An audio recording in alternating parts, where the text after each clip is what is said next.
Snowboarding. You know, when I was a kid, I had to almost fight. Not really fight, but go to great lengths to get to the ski mountain. Growing up in Baltimore, my family didn't ski. Nobody knew, about snowboarding then anyway, but it wasn't part of my family. But during the blizzard of 1984, as a little kid, I got my first taste of playing in the snow. And we were sledding on the hill across the street from my house, and of course, little kids are going to stand on their sleds. And I found that I was pretty good at it. So, I began skiing. I think I was 13 when I first got to go on like a ski trip to Liberty Mountain or Round Top in Pennsylvania. And that was terrible, but I loved it, and I did a lot of rollerblading during the summer, so skiing was sort of like this evolution of rollerblading. And after high school, I just up and quit my job that I was working at BWI Airport and moved to Vermont. I had a teacher at my high school who was an instructor at SSwBK. So that was how I got into Vermont. And after 2 days of skiing, I had a patch of powder coming down upper FIS, and my skis stopped. They weren't powder skis, they were little skinny ass, old school. And I kept going. Face plant, bloody nose, bloody forehead, pulled back muscle. Didn't like it at all. And it took a few days to get over that injury, and I wasn't really feeling skiing much after that. And that's when I stepped on a snowboard. We got rentals from the rental department at SSwBK, and I haven't skied a day in my life since. That was 27 seasons ago. This season was my 27th season of snowboarding. It has defined my life in a way that I could not have foreseen as that kid.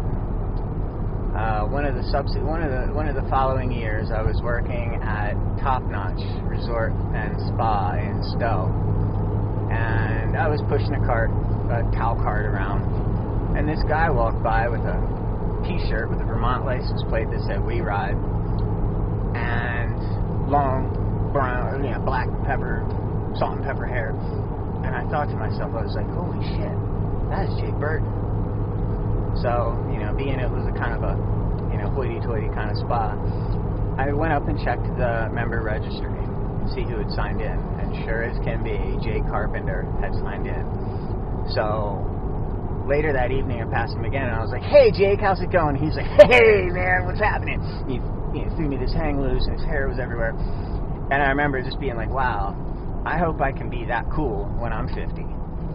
Jake was about 50 at that time. Might have been like 48 even. So, I was 19. And then later that evening, we were in one of the locker rooms, and it was snowing that afternoon. It was late afternoon. And the alpenglow that day in Stowe was just weird yellow.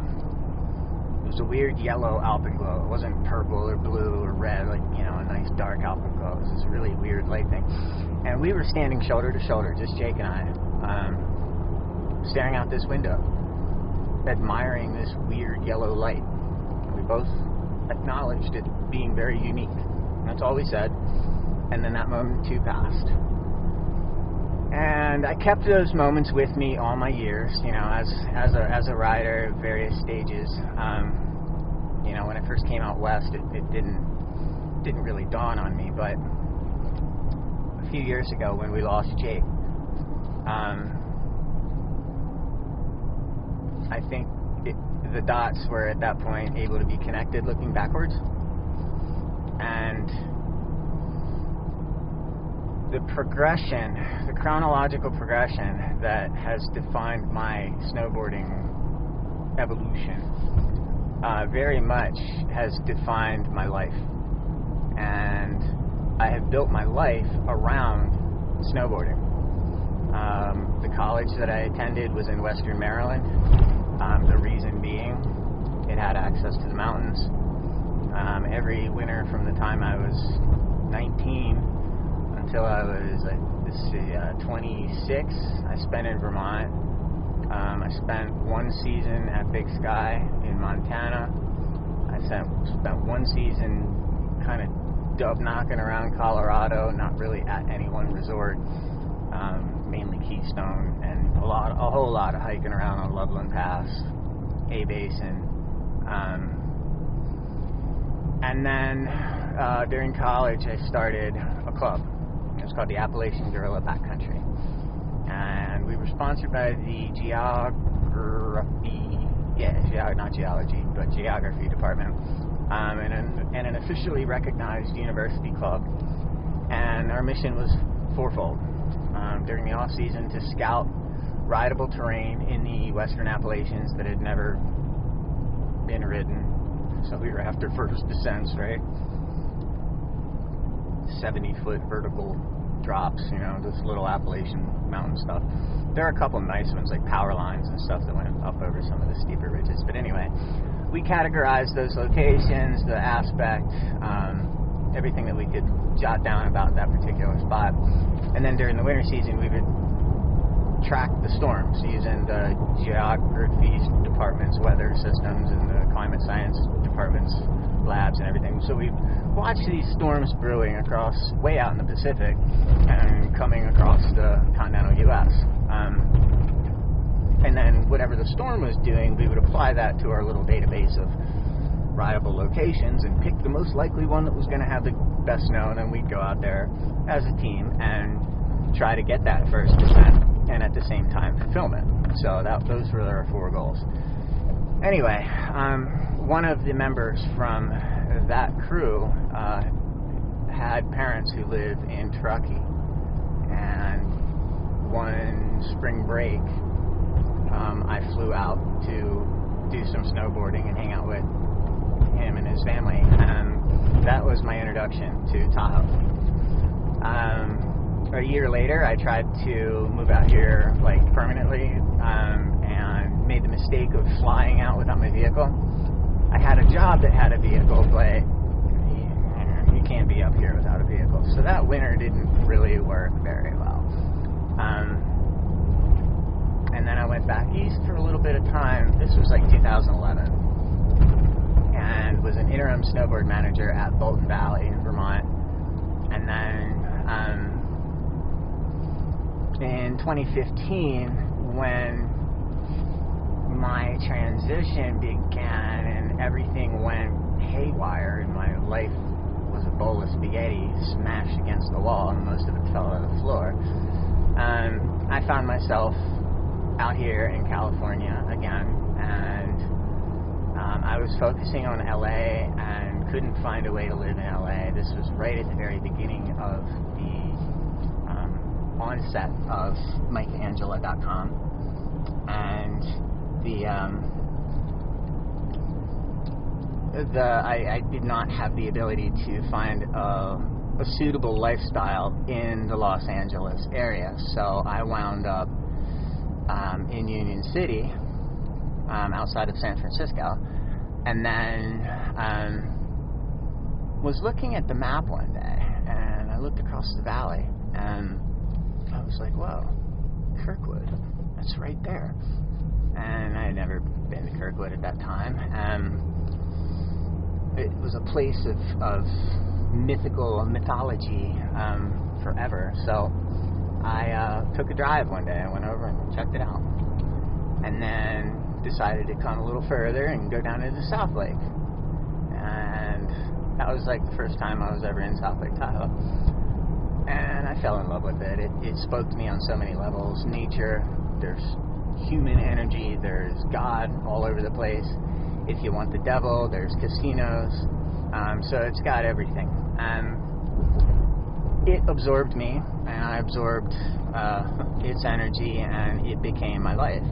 And that was, what, going on 7.5, 8 years ago.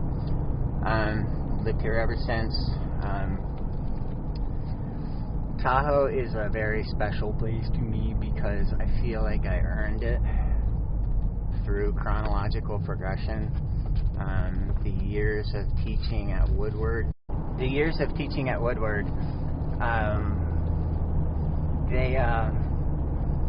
opened up a level of awareness that wasn't there prior, and it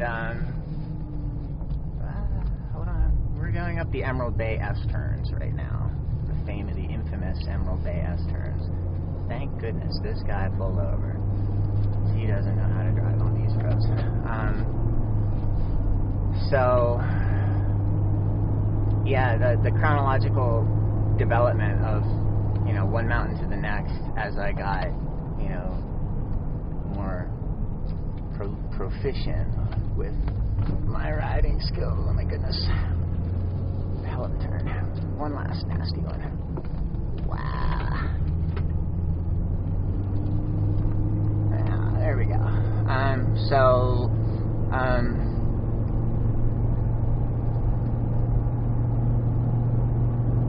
The conversation with Jake, I had no idea that was going to define or be so prolific as to influence decisions that would ultimately wind up defining my life. So for that matter, snowboarding grew me, it saved me, and it became me. It was not one of the things that I expected to have remain after the onset of transition. I did not think that snowboarding and offshore fishing were going to be two of my activities that stuck. But throwing my life against the wall like a bowl of spaghetti to see what sticks, that's the best way that I can describe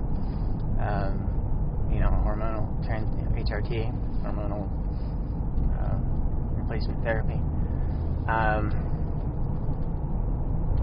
Snowboarding and offshore were two of the noodles that stuck, and that was surprising to me. So embracing it even further has been this chapter here in Tahoe for the past 8 years, and it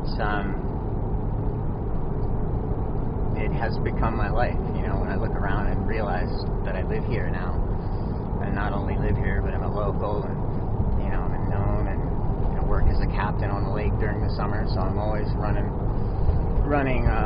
boats during the warmer months. So it's become a synergy. It's a place where all of the aspects of my life can come together and be one, which is fantastic. And that's all because of snowboarding. It's all because of snowboarding.